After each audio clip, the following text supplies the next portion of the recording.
was always planning on doing the AT in 2 legs because I had family obligations during the summer. So it was always my intent to get off the AT, you know, sometime around early June and then resume in September to finish.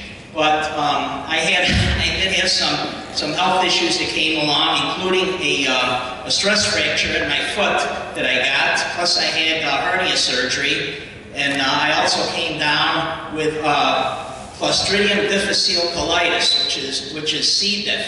And any of you that are in the healthcare field, it's a bacterial infection of your intestines. It's not a fun time. So that actually ended up knocking me off the trail. But I really had a great time. You know, I teamed up. I met folks along the way. I started out going by myself. I took the Amtrak train down to Gainesville, Georgia. I decided to take the Amtrak down as opposed to driving or flying. It took me 26 hours to get there. It was kind of a mixed bag on the Amtrak, but it was, I wanted to do it. So I started out, like I say, February 10th, and I went by myself. But you know, when you're on the AT, you're never alone. There's always people on there. I was ahead of the bubble. The bubble on the AT is typically, when I say the bubble, you know, when most of the folks who are prospective through hikers start their hike, typically that's in starts about early March and runs through mid-April. So again, I was February 10th. I intentionally wanted to be ahead of the bubble. I didn't want to be part of that crowd because the trail can get kind of crowded. And the umbrella organization, Appalachian Trail Conservancy, actually encourages folks to start their hike outside of the bubble to relieve some of the stress on the trail by having too many people starting on a particular date. So I started February 10th. I got teamed up with a bunch of guys. We all got along well. There were 4 of us. We recognized that, hey, we're hiking about the same pace. We got along well. We called ourselves the 4 Horsemen. And I was the senior guy by about 20 years. But really, we liked it up early in the morning. We typically started. We're on the trail by 4:30 to 5:30 in the morning, and I've had folks ask me, well, why do you start up that early in the morning? Because you are wearing headlamps at that hour. You know, it's not daylight yet. But hey, hiker midnight, as they say, comes around 7 to 8 o'clock at night. You know, by 8 o'clock at night, we were all sawing wood. And so, you know, you wake up early in the morning, well, as opposed to just hanging around your tent or in the shelter or whatever, let's get on the trail and pound out some miles. So that's typically what we would do. And of course, one advantage of that too is you get to see a lot of sunrises early in the morning, which, you know, was kind of nice. But hiking early in the morning was, you know, was interesting. I enjoyed it very much. It's peaceful. You know, you get to hear the hoot of the owls. Occasionally you see some eyes up ahead on the trail peering at you. You're not quite sure what's there, okay? But it's early morning hiking I really did enjoy. Eventually the sun does come up. We did have, you know, some nasty weather on the hike, and I'll talk about that in my presentation in February. But folks said that 2018 was going to be known as the year of bad weather.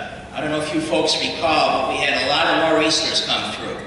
And we made it through the Smoky Mountains in February without, you know, it wasn't bad. We had a lot of rain, which is not unexpected for the Appalachian Trail. We had a lot of rain, but it was relatively mild. But then March came around. And then we got the nor'easters and the snow hit, and we had snow from March 2nd through, I think our last day of appreciable snow that I had was April 9th. Not every day, but I had an occasion where snow was up to my knees, and of course you're not carrying, you know, you're not carrying winter gear. I was carrying micro spikes for a while, and I did have a 10-degree sleeping bag. And even with that, I did have a couple of cold nights where I just couldn't get warm. One night we spent at Roan High Knob Shelter, which is the highest shelter on AT. And it was a cold, nasty night. And I swear it was in the single digits that night, because there were several of us in that shelter. And none of us could stay warm. But anyway, we survived. You know, it was a little uncomfortable, and continued on with our hike. But saw a lot of, met a lot of nice people on the trail. I, generally stayed in a tent or a shelter. I did stay in a number of hostels along the trail, both down south and up north. I found the southern hostels to be nicer than the ones we had up north when I did my northbound leg. But the hostels were a nice break. You could do your laundry, get a shower, resupply, get a mail drop, whatever you had to do. The hostels were a welcome break from the trail. Are there any questions that might come to mind? Like I say, I have a formal presentation coming up. Yes? Pardon me? My first leg ended in Vernon, New Jersey. I got off the trail and I had some health. I actually came home for the weekend. That weekend, it was kind of an unplanned trip home. My sister, who lives in North Jersey, was coming to Rochester for the weekend to visit. And when I heard that, I said, "Hey Heidi, can you pick me up?" And she picked me up at Wingate, Pennsylvania. I got home for the weekend, got back, and when I was home for that weekend, I ended up in the hospital on Sunday. Let me just say, I was sick, okay? Not necessarily from the trail, but I came down with something that knocked me off the trail for 18 days. I got back on the trail at Wingate 18 days later, and then I got as far as Vernon, New Jersey. I was only on the trail for 6 more days when I had a stress fracture in my foot. And I don't know what caused it. The doctors don't know. I says, well, I don't really remember. They asked me, did you ever fall on the trail? I fell a total of 17 times while I was on the trail. Only a couple of times were nasty falls. I never broke any bones, but I told the doctor, I says, I can't really recall any time where I had a sudden fall jolting my foot. And the doctor said it probably just came from the repeated day-to-day pounding of the trail. It was a stress fracture in my 5th metatarsal. So that happened 6 days later after Wingate when I got back on the trail. I was off the trail for the summer, and then I got back on August 30th. I flipped north at that time to Mount Katahdin, Maine, and was hiking south because my original plan was to get as far as New Hampshire in my first leg. Well, I only got as far as Vernon, New Jersey.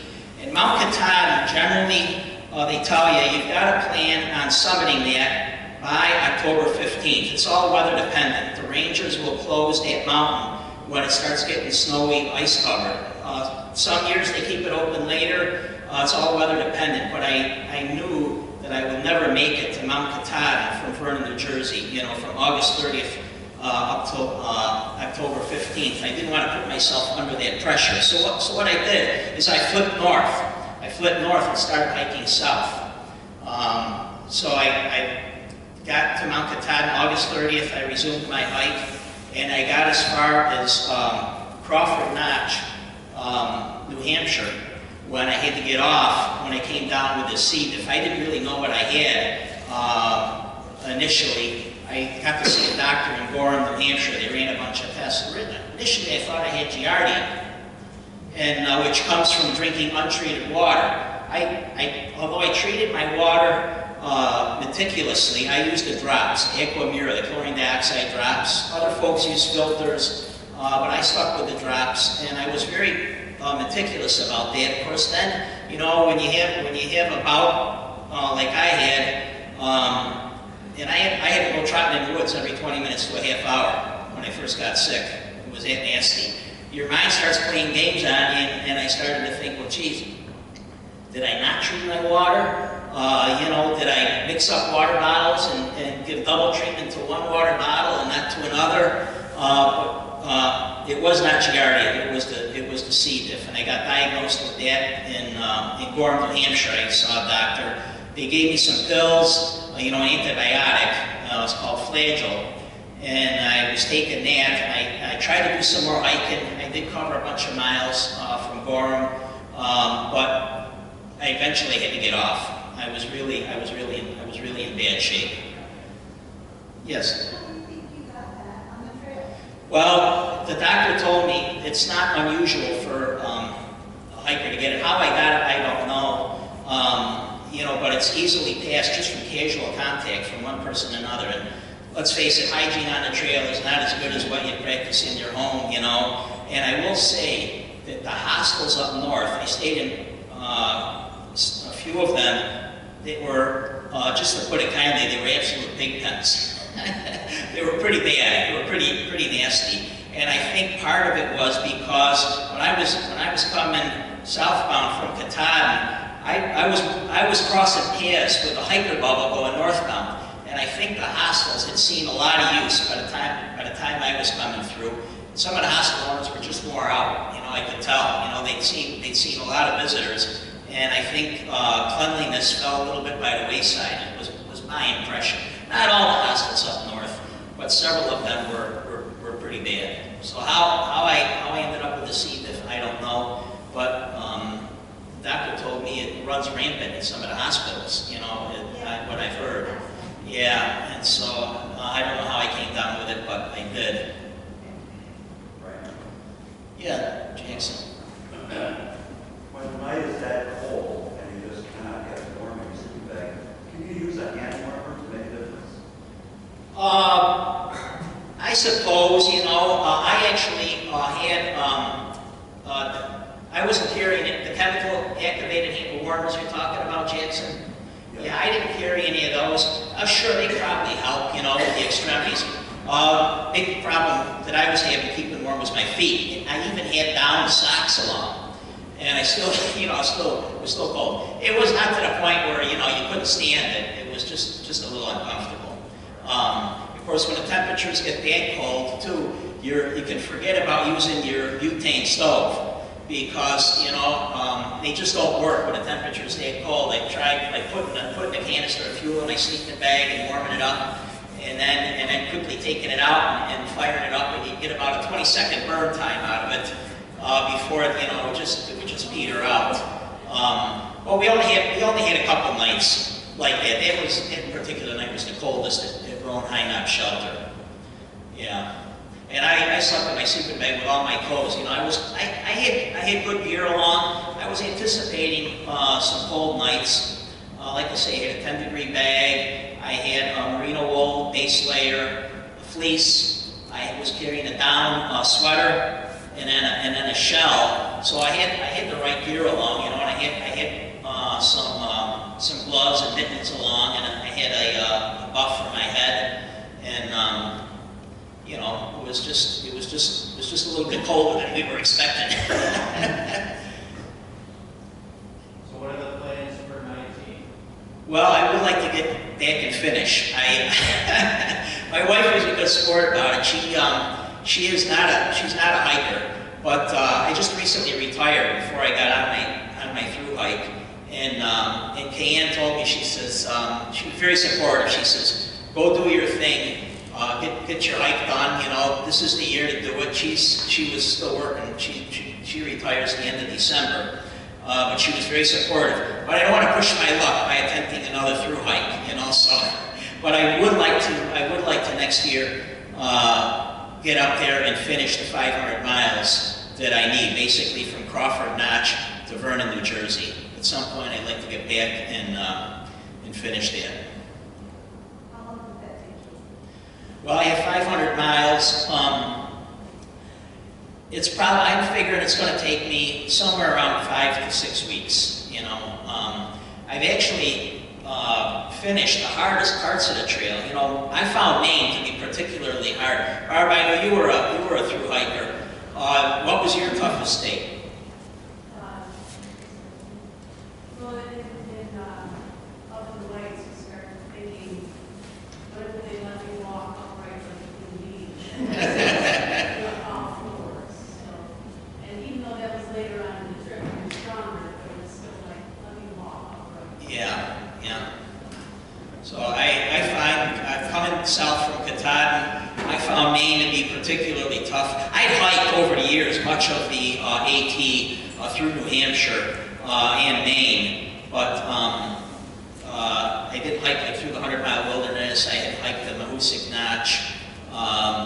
But anyway, I found Maine to be tough. New Hampshire is what it is, but the scenery is beautiful in both of those states, really. You get some spectacular views. There's some ridgeline walking where you're above tree line for extended stretches.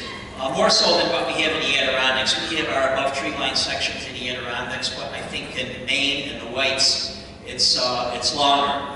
Got more extensive sections of trail where you're really able to enjoy the scenery.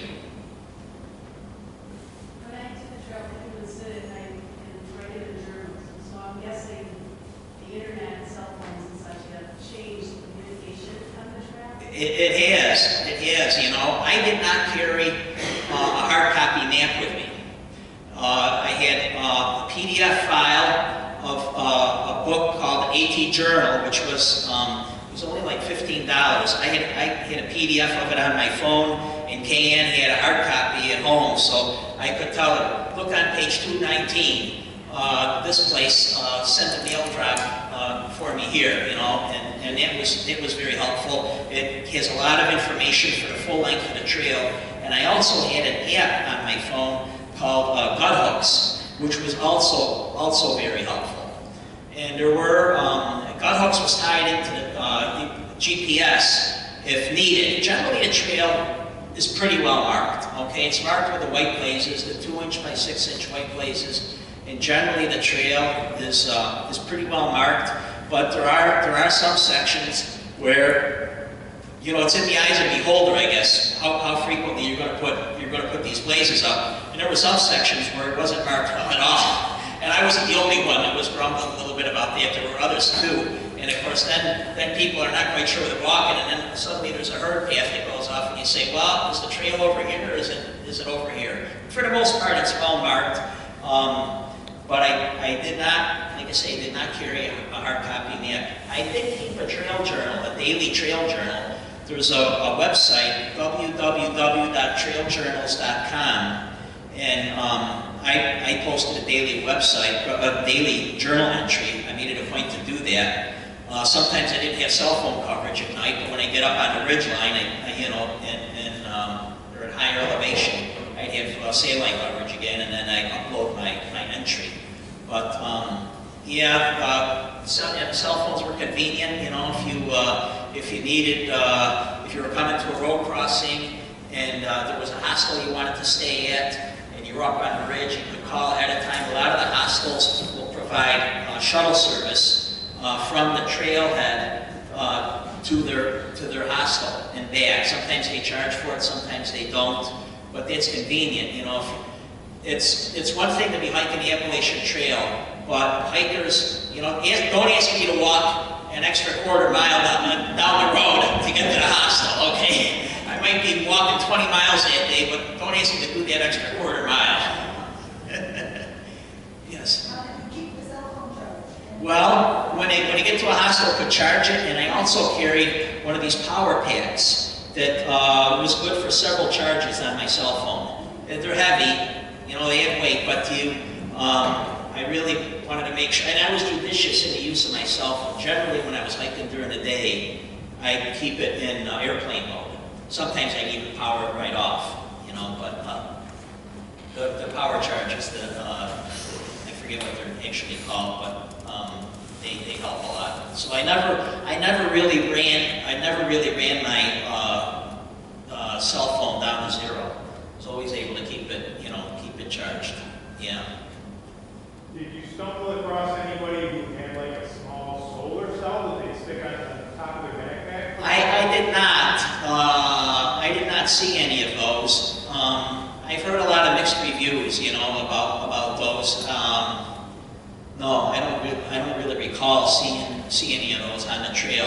Of course, a lot of the trail too, you're in a tree canopy, so you're in your opportunities to to get some solar power may be limited on a lot of days. Yes? Have you read Grandma Gatewood's Walk? I'm sorry. Have you read Grandma Gatewood's Walk? Doesn't ring a bell. Fascinating story about when the first woman who like Okay. she was singing and sash over her shoulder. Oh, wow. And the rain for it. Yeah, okay. Grandma Gatewood's Walk. Okay, have to look for that. Barb loaned me that book, and it is an excellent book. She did not travel the AT like most hikers do. She had no special equipment, and she got out there in her kids. She just walked out of the house one day and walked the trail. And it's an amazing story. I didn't know until I read that book, but she did it she did it like 4 times, and she started when she was 60. Yes.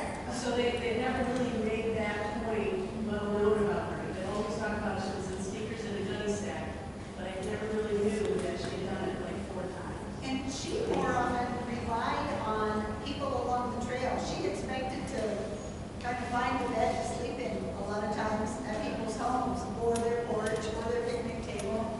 And she didn't carry a tent or a sleeping bag. She just made do. Pretty amazing. Yes. Listen, I'm going to have to stop you. Okay, sure. And thank you very much for talking to us. People still get some attendance from February. Yes, you will. You've got a whole other story to tell, the real nitty-gritty details. Okay, we will give you a chance. We'll give you a quick chance to take a break, get a drink, and we'll have the other people come in to listen to Roger's program, and we'll start up within 10 minutes, okay? So, thank you.